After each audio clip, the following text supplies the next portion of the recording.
तर बीडमधून आता मोठी बातमी येत आहे। जी आठवले गँग होती त्यांच्यावर आता मकोका लावण्यात आलेला आहे। त्यांनी वडिलांचा एन्काउंटर केला होता। तिघे सख्खे भाऊ कुख्यात गुंड आठवले गँगचा म्होरक्या सन्नी भैया याच्यावर सुद्धा मकोका लावला आहे। तर हे सन्नी भैया कोण आहे आणि यांचं नेमकं काय प्रकरण आहे सर्व बघूया। मासाजोग गावचे सरपंच संतोष देशमुख यांच्या हत्येनंतर बीडचे गुन्हेगारी हा चर्चेचा विषय ठरला आहे। हीच गुन्हेगारी मोडून काढण्यासाठी आता बीड पोलीस ऍक्शन मोडमध्ये दिसत आहेत आणि मोठ्या कारवाई देखील करत आहेत। नंतर आता दहशत माजवणाऱ्या आठवले गँगवर पोलिसांनी मोठी कारवाई केली आहे। आठवले गँगवर पोलिसांनी मकोका लावला आहे। त्यानंतर आता गँगचा म्होरक्या सनी आठवले चर्चेत आला आहे। सनी आठवले कोण आहे याविषयी आपण जाणून घेऊया। बीडमधील कुख्यात गुंड म्हणून सनी आठवलेची ओळख आहे। खंडणी, मारहाण, बनावट नोटा छापण्याचा आणि हत्येचा प्रयत्न अशा विविध गंभीर गुन्ह्यात तो सध्या फरार आहे। मारहाण करणे, जीव मारण्याचा प्रयत्न करणे, गोळी गावठी पिस्तूल बाळगणे अशा प्रकारच्या गंभीर घटनांचे गुन्हे यापूर्वी आठवले गँगवर दाखल आहेत। महत्वाचे म्हणजे अक्षय आठवले, सनी आठवले आणि आशिष आठवले हे तिघे सख्खे भाऊ आहेत आणि तिघे देखील याच गँगमध्ये आहेत। या तीन भावावर अनेक गुन्हे आहेत। सनी आठवले सध्या फरार आहे। डिसेंबर महिन्यात जुन्या वादातून अक्षय आठवले गँगने बदनामी झाल्याच्या रागातून घरात घुसून गोळीबार करण्यात आला होता।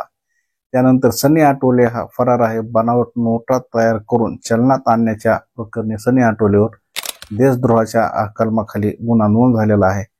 आठवलेची राजकीय नेत्यांशी देखील संबंध आहेत। आठवले आणि वाल्मिक अण्णा कराड सोबत काम करत होते। तो दीपज्योत ग्रुपचा संस्थापक आणि अध्यक्षही होता।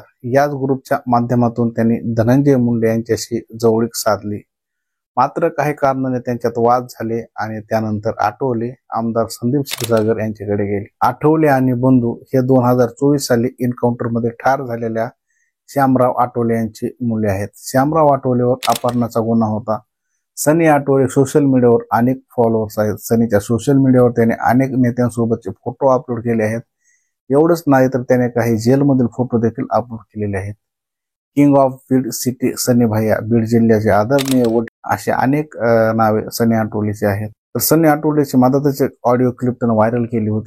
सनी आठवले याने एक पोस्ट बरोबर एक पोस्ट शेअर केली होती। त्या पोस्टमध्ये वाल्मिक अण्णा कराड यांनी डोक्यात राग ठेवत कशा पद्धतीने खोट्या गुन्ह्यामध्ये अडकवलं हे सांगितलं होतं। बीडमध्ये नेमकं चालतंय काय, का मला गुंतवलं जाते, खोटे गुन्हे दाखल केले जाते, देशद्रोहाचा खोटा गुन्हा दाखल करून आयुष्य उद्ध्वस्त केलं जाते, देशद्रोहाचा गुन्हा डोक्यावर घेत जगण्यापेक्षा मेलेले बरं।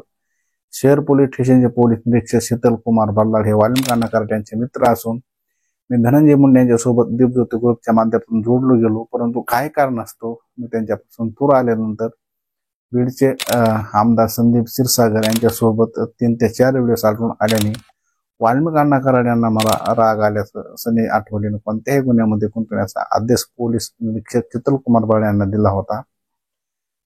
त्यावर शहर पोलीस स्टेशनचे पोलीस निरीक्षक शीतल कुमार बल्लाळ यांनी लागलीच कलम 107 मध्ये मला पोलीस स्टेशनला बोलावले। मी पोलीस निरीक्षक बल्लाळ यांना बोलावल्यावरून पोलीस स्टेशनला गेलो नाही म्हणून तो राग मनामध्ये आणि अण्णाच्या सांगण्यावरून बनावट नोट छापायच्या प्रकरणामध्ये माझा कसलाही संबंध नसताना संशयित आरोपी म्हणून त्यामध्ये मला जोडण्यात आलं होतं।